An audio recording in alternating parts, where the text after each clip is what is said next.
All right, we're rolling. Welcome, everyone, to another lesson of trigonometry.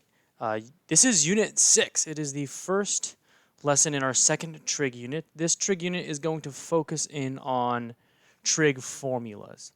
But in contrast to that, the first lesson has nothing to do with trig formulas. We are going to look at the inverse trig functions, which we've used. If you pull up your calculator, which I'm doing right now, I got a lot going on here. You will see that we have the sine inverse, the cosine inverse, and the tangent inverse functions on your TI. However, you don't have secant, cosecant, and cotangent.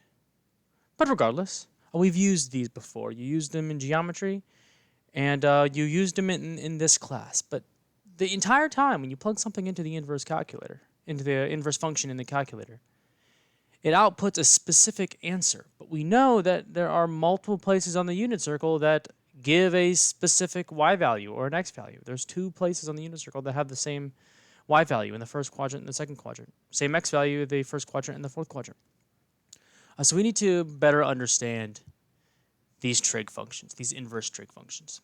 Mrs. Contreras is not with us today, but I have gone to the trouble to put her above me. So if I ever have any questions, I'll look up and ask her, and if she doesn't respond, which I don't think she will, I'll answer it myself. So this is a solo lesson with Mrs. Contreras supporting us from afar. All right, with that said, let's get started. All right, so we need to graph the inverse sine function. But to graph the inverse sine function, we need to switch the x's and y's, restrict our domain. This is not a one-to-one function. And then that will be our inverse sine function, our sine to the -1 or arcsine function. So let's go ahead and do that. We got the domain. The domain of sine is all real numbers. Let me actually do that the better way. All real numbers. And the range, -1 to 1. Right? If we switch the x's and y's, we're going to switch the domain and range. So our domain is going to be -1 to 1. And our range is going to be odd real numbers. Right, let's actually do this. The point 0, 0. If you switch 0 and 0, you get 0, 0. Pi over 2, comma 1. You're going to get 1, comma pi over 2. Pi, comma 0 becomes 0, comma pi. 3 pi over 2, comma -1 becomes -1, comma 3 pi over 2. I think we're starting to see this graph. If I continue to do this, get a point there, get a point there, get a point there, there, there, there, and there. And I'm going to connect them. Make a nice curve. All right, there's a question that you might ask yourself. Mr. Kirk, that is not a function. It fails the vertical line test. You would be right. This is not a function. We need to make it a function. So what we need to do is we need to restrict the domain of the sine function so that it becomes 1 to 1. So let's look over at this function and think about how can we restrict this function so that it's 1 to 1. There's multiple ways. We could restrict it from here to here. That preserves the range when we're restricting a function so that it's 1 to 1. Our main priority is restricting the range. Preserves the range. That preserves the range. But it's weird. I don't like it. I don't like it on the side there. Right? We could also restrict it from -pi over 2 to pi over 2. It's a little bit nicer. It's kind of centered around the origin. It's an odd function. That's kind of nice. We could restrict it from 3 pi over 2 to 5 pi over 2. But once again, that's kind of weird. Why would we restrict it in that obscure domain? Let's go ahead and do what every mathematician does. Let's restrict it from -pi over 2 to pi over 2. That is the conventional restriction for the sine function, to preserve the range, but make it a 1 to 1 function. So sine is a 1 to 1 function, -pi over 2 to pi over 2. We're hitting all the range values. Now when we do what a inverse function does, go back to the domain, we'll have a mapping for all range values, negative 1 to 1. And that is our 1-to-1 function. Domain is negative pi over 2 to pi over 2. And I actually want to include negative pi over 2 and pi over 2. Awesome. And our range is negative 1 to 1. Excellent. All right, over here, we want to find out what the inverse function is. Let's just switch the x's and y's of the restricted sign function. Negative pi over 2 comma negative 1 becomes negative 1 comma negative pi over 2. 1 comma pi over 2. And then the curvature is always the thing that gets me here. But I can always look at my curve up here. It's going to be concave down until the origin, then concave up. Concave down, that just means it's opening down. Any tangent line will be above the curve, whereas concave up, any tangent line is going to be below the curve. So we are concave down to concave up. There is our arcsine function. That is the conventional arcsine function. Later on, we'll talk about the dark sine function, which is a different, unconventional restriction. But that's for a project later. Let's confirm that this is, in fact,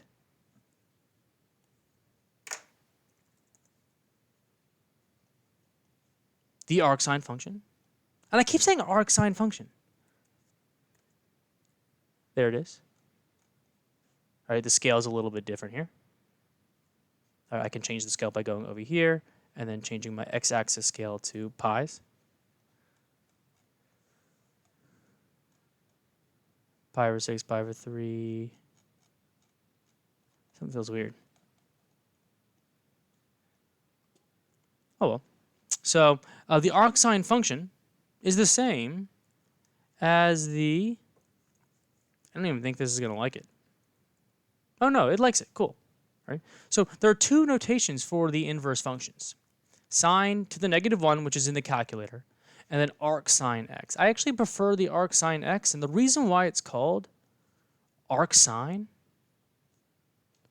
is because the arcsine's function, its job, is to give you an arc on the unit circle. You give me for arcsine, a y coordinate. Here's 1. Let's say 1/2. The arcsine function takes that y coordinate and outputs an arc length. In this case, the arc length is the same as the radian measure. Radians are a length in some context. Pi over 6. And so the arcsine of 1/2 is pi over 6. If I go to 1/2, I'm going to get pi over 6. All right, but the arcsine function is called that because it takes in a number for sine, the y coordinate, and outputs an arc length on the unit circle that is the same as the angle. All right. Oh, I didn't say the domain or range. The domain is -1 to 1, and that actually explains it. What am I doing here? Yeah, -1 to 1, and then pi over 2 to pi over 2. That's why I was confused. If I go back to Desmos real quick, I didn't want to change my x-axis to pi's. I wanted to change my y-axis to pi's. That's better. There it is. Pi over 2 right at the top. All right. Sorry if that was confusing. Cool. That is the arcsine function. And I want you guys to know the arcsine function as well as you know x squared, as well as you know the square root of x, as well as you know the semicircle function, the parabola, the linear x function. I want you to know the arcsine function and the other 5 arc functions as well as you know any other function. So remember what that looks like. And if you ever forget, just restrict sign and then reflect over the line y equals x. Let's proceed. All right, so the cosine function, I've already done a little bit for you guys here, but we have the cosine function, Our job is to switch the x's and y's. Let's switch the x's and y's. 0, 1, 1, 0. Pi over 2, 0, 0, pi over 2. And I already see what this is going to be. Let me just go ahead and graph it. The arccosine function is going to be some subset of this curve that I'm making right now. The question is, what subset?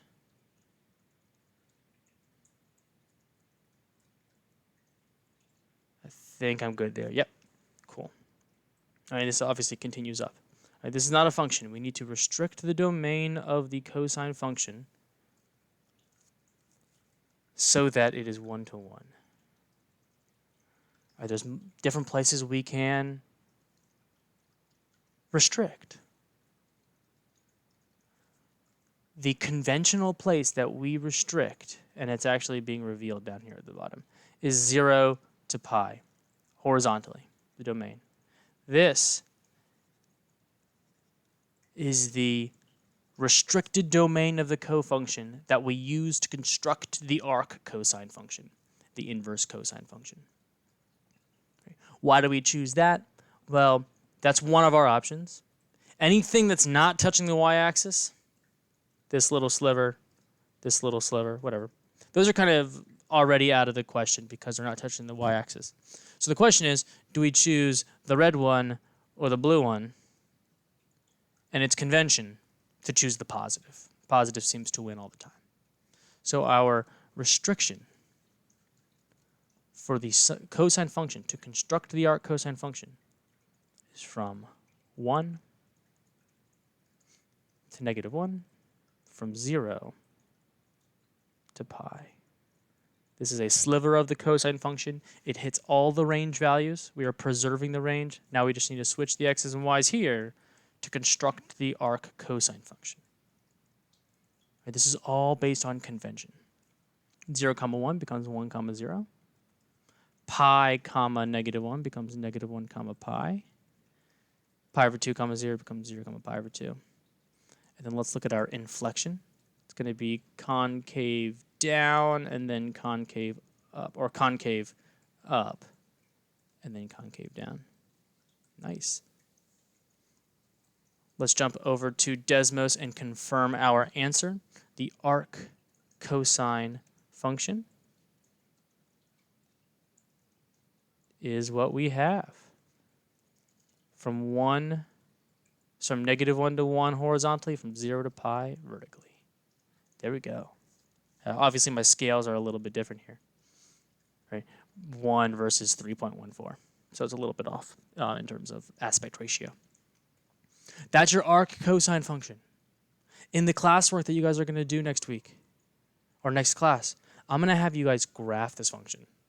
And since we're doing group work, it might not, one person might end up being the one that graphs the arc functions, but I would love for everyone to at least take a moment to graph these functions and get used to them, just as used to them as you are with the other functions that we've been dealing with all year. So there's our arccosine function. Let's keep going. Arctan, I think you can already think about how we're going to restrict this thing.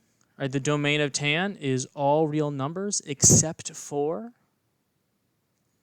pi over 2 plus the period times k. That's our domain. Our range of the inverse function is going to be just that.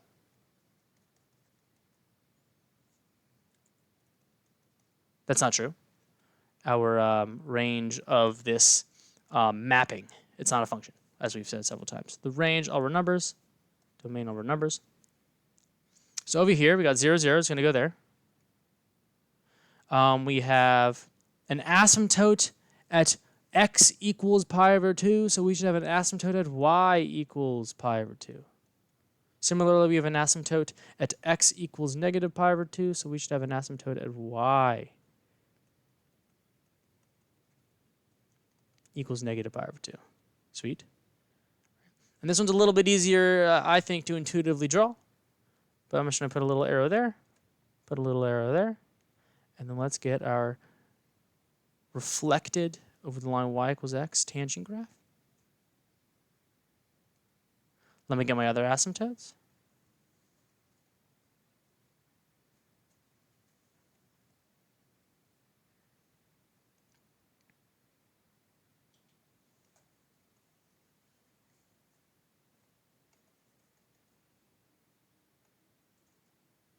This is tangent reflected over the line y equals x. But that is not a function. We want the arctangent function, the tangent inverse function. So in order to do that, we need to restrict the tangent function and do the same process. So what does that look like? We need to select a subset of the domain that preserves the range, but maintaining that one-to-one aspect. The conventional choice is negative pi over 2 to pi over 2. It's not very exciting. This is the sliver that we choose to maintain the range, but make it a one-to-one function. This is tangent as a one-to-one function. Don't get me wrong, there are other possibilities, but what is conventionally done, what is defined as the arctangent function, the tangent inverse function, synonyms, is that. Sorry, not that. That is before we've reflected it over the line y equals x. Got a domain here of negative pi over 2 to pi over 2, non-inclusive. How you doing, Mrs. Contreras? Awesome. All right, we're going to reflect this thing over the line y equals x, 0, 0, and the vertical asymptote at x equals pi over 2 is going to become y equals pi over 2. Similarly, y equals negative pi over 2. And then boom. I think I made a mistake. I did.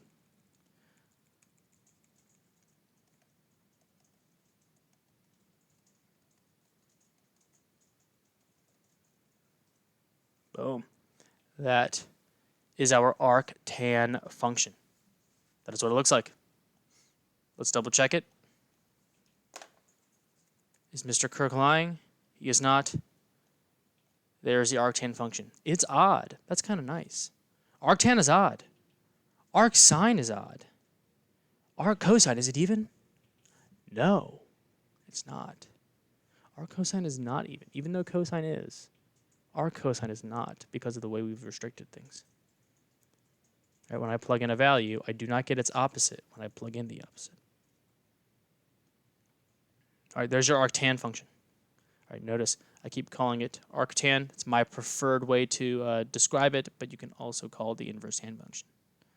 All right, here is cotan. Just to speed things up a little bit, here's the cotan function. Here is it reflected over the line y equals x. How do we restrict it? From 0 to pi. Right? We could have restricted it from negative pi to 0, but when given the situation where we need to pick negative or positive, we choose positive. Irish, doing okay? So if that's our function, we reflect it over the line y equals x. We get that. Let's check it.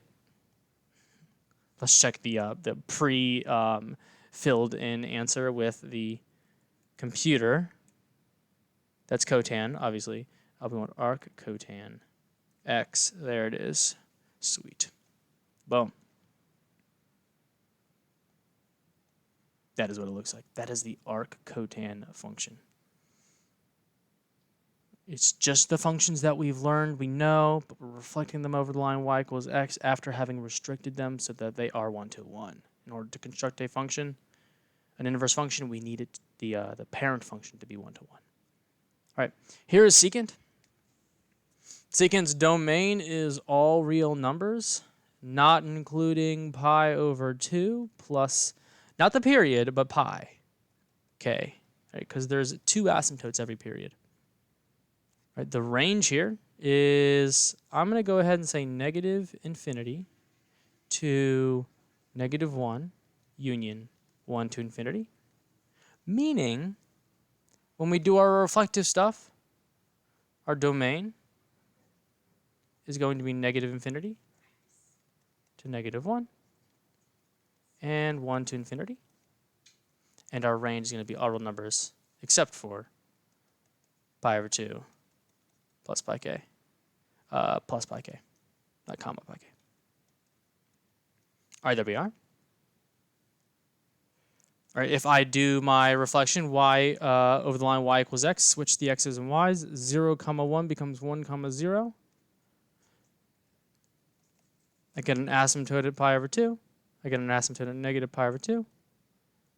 That is going to go up. I guess I said up. It's going to go right.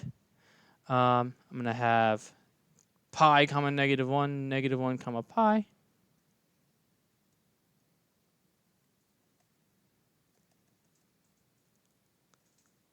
And that's going to go there. And it's just going to repeat itself as these functions do. They are periodic.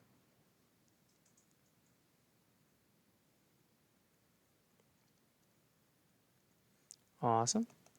All right, that is clearly not a function. We want to restrict the secant function so that it is 1 to 1. So how do we do that? That's a good question. This is not 1 to 1. There are 2 x values associated with every y value. We're going to do the same thing we did with cotan and the same thing we did with cosine. We are going to choose the positive domain so that we preserve the range. This blue graph right here has the same range as the secant function, but there's only one y value associated with every x value. Sorry, there's only one x value associated with every y value. And so if I repeat that over here, this is the secant function restricted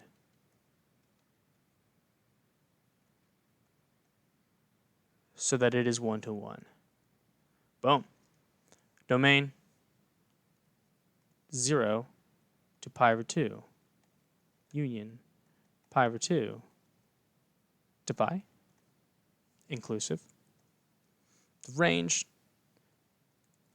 I've restricted the domain. I have not changed the range. It's still negative infinity to negative 1. Union 1 to infinity. All right, in order to get the arcsecant function, I need to do a little bit of flippy floppy. I need to 0, 1, 1, 0, pi, negative 1, negative 1, pi. This one's actually kind of difficult for me to get.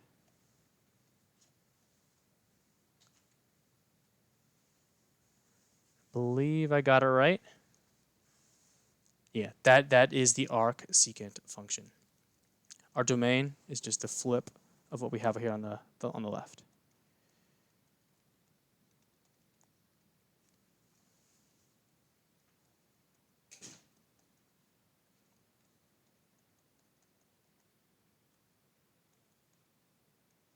And that should be, yep, there we go. Yep, range 0 to pi over 2, and then pi over 2 to pi. Sweet. That is the arcsecant function.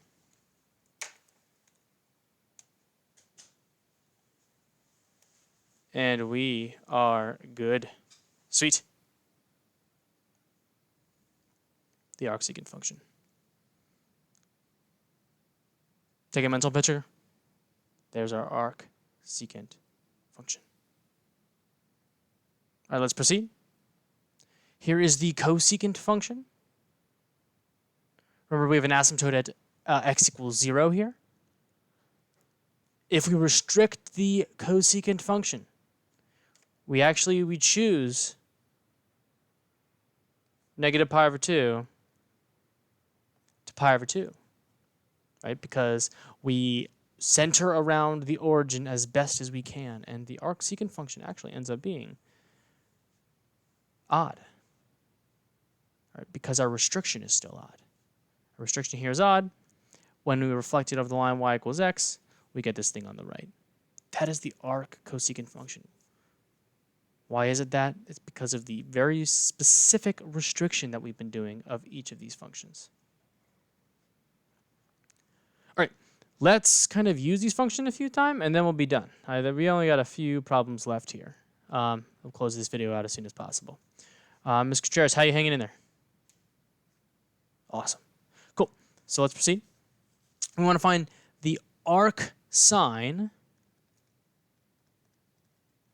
of root 3 over 2. Right? If I jump all the way back up to my arcsine function, which is right here, root 3 over 2 is about, I think, 0.7. So if I go here, I want to find out what arcsine of root 3 over 2 is. Its output. It's going to be somewhere between 0 and pi over 2. Let's go back down to it.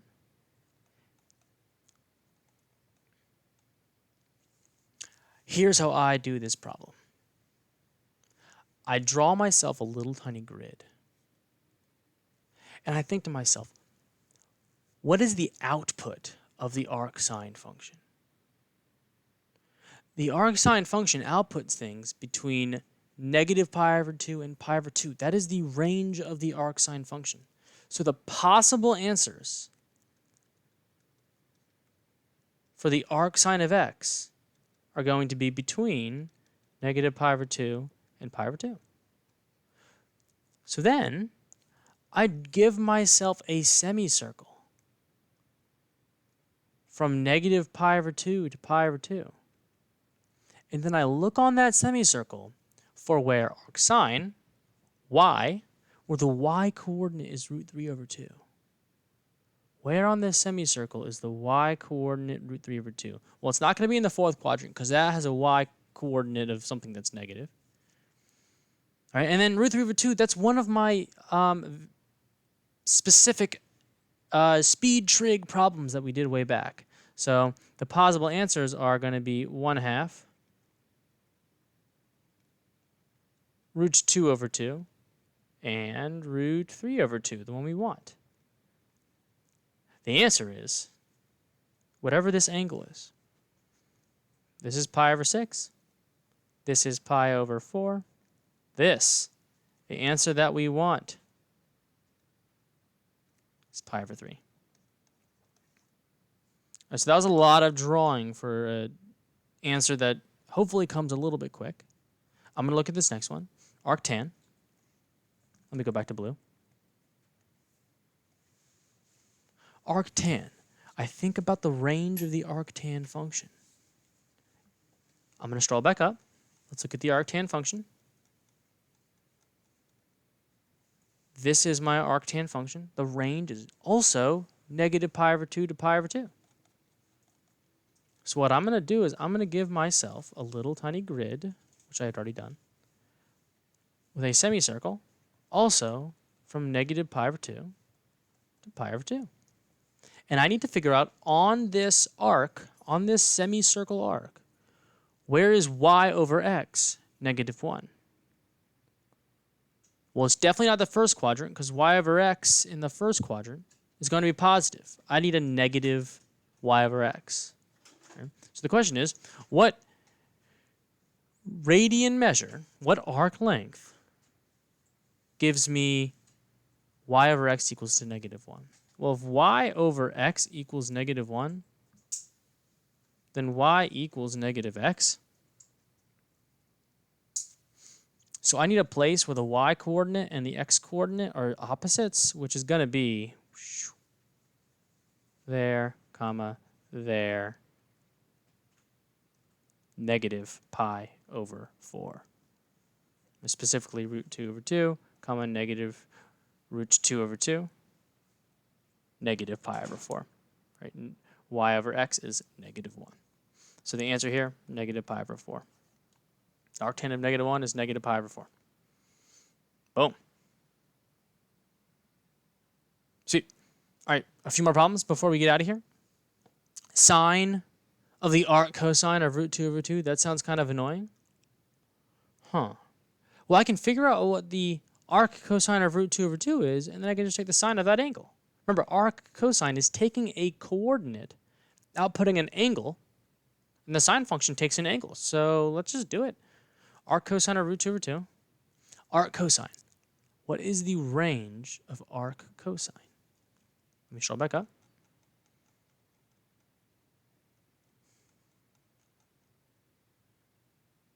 Here is my arccosine function, my cosine inverse function. The range is from 0 to pi. 0 to pi. That means I'm going to give myself a semicircle from 0 to pi, and I want to know where on this semicircle is the y-coordinate root 2 over 2. And that's right there at pi over 4. So sine of this thing, that thing is pi over 4. And the sine of pi over 4, what's the y-coordinate at this point? That's also root 2 over 2.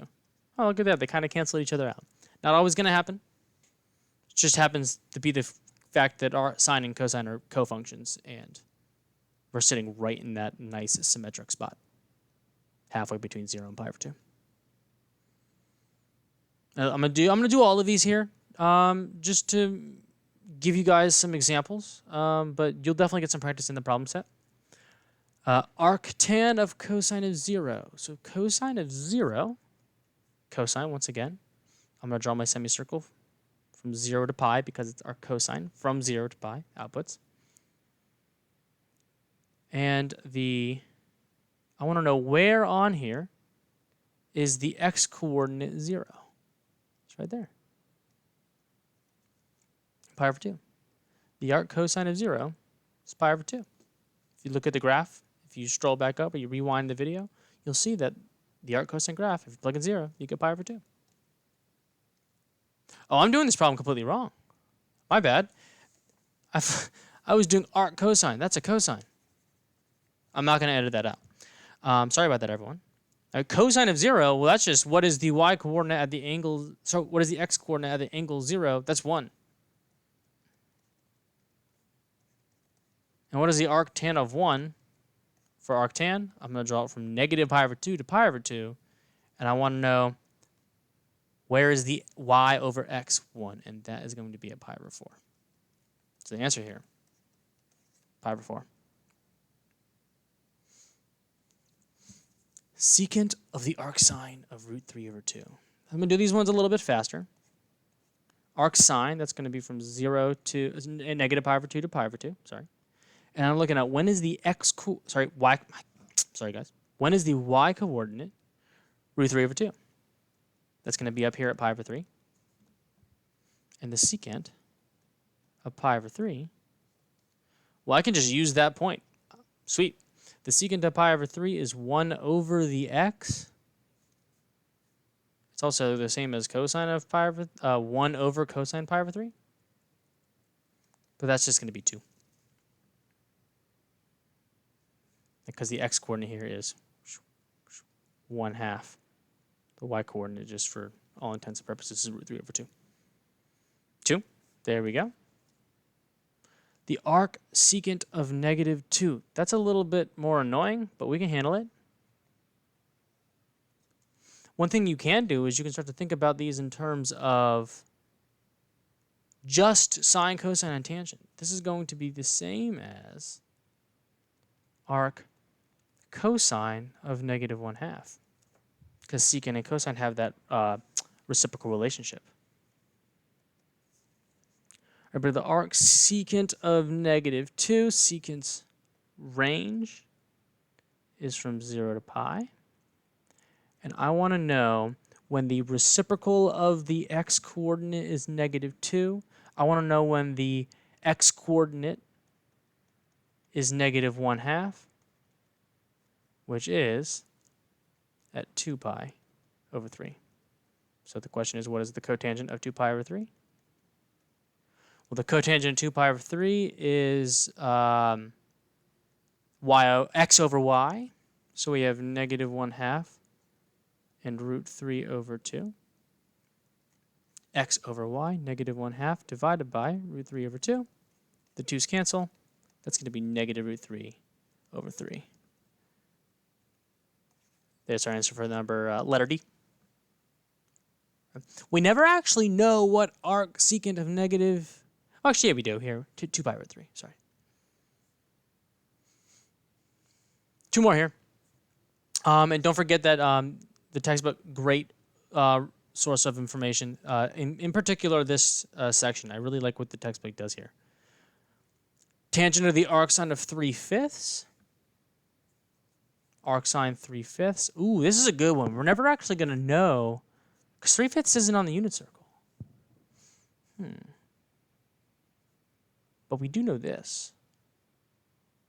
Arcsine outputs something between 0, negative pi over 2, and pi over 2. And the arcsine is an angle that gives a ratio of 3/5.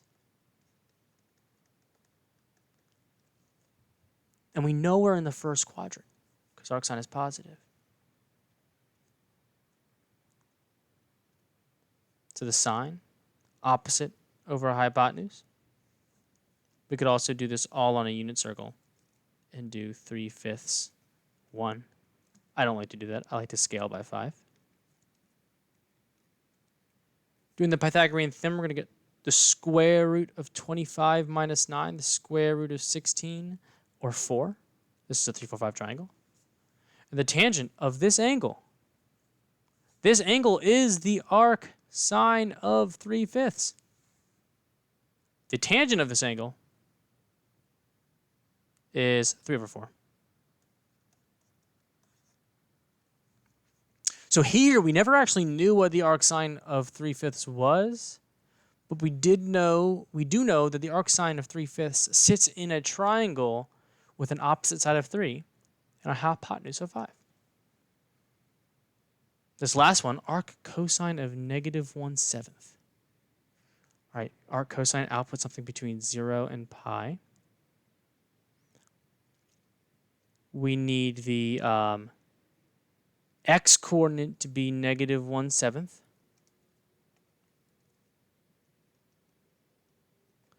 We don't know what the y coordinate is yet, but we are on the unit circle, so that's a 1. I'm going to scale. I'm going to multiply both these sides by 7. And look, whatever this angle is, the cosine of it is adjacent over a hypotenuse, negative 1/7. So we're good. So we need to know the sine, opposite of a hypotenuse. We need to know this third side. That's going to be the square root of 49 minus 1, the square root of 48. Or if we simplify it, what's that going to be? 4 times 12, 2 root 12. I feel like we can keep going. We can.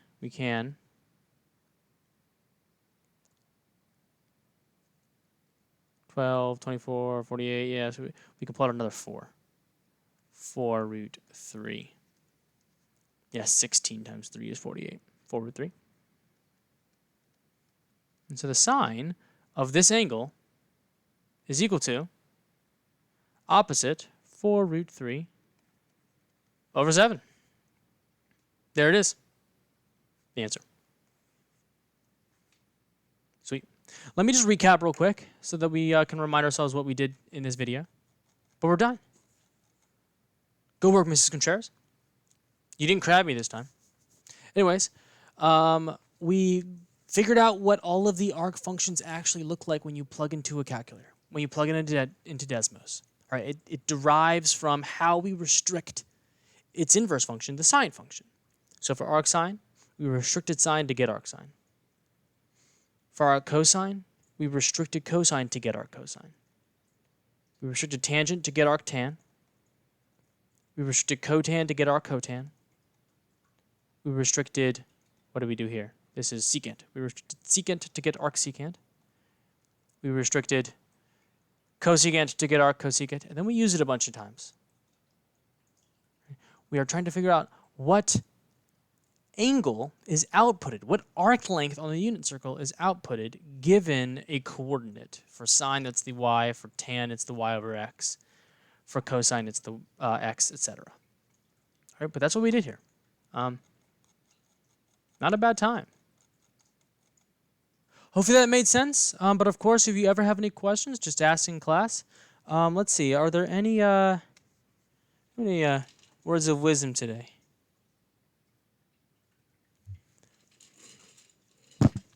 Clear eyes, full hearts, can't lose. Clear eyes, full hearts, can't lose. I tried to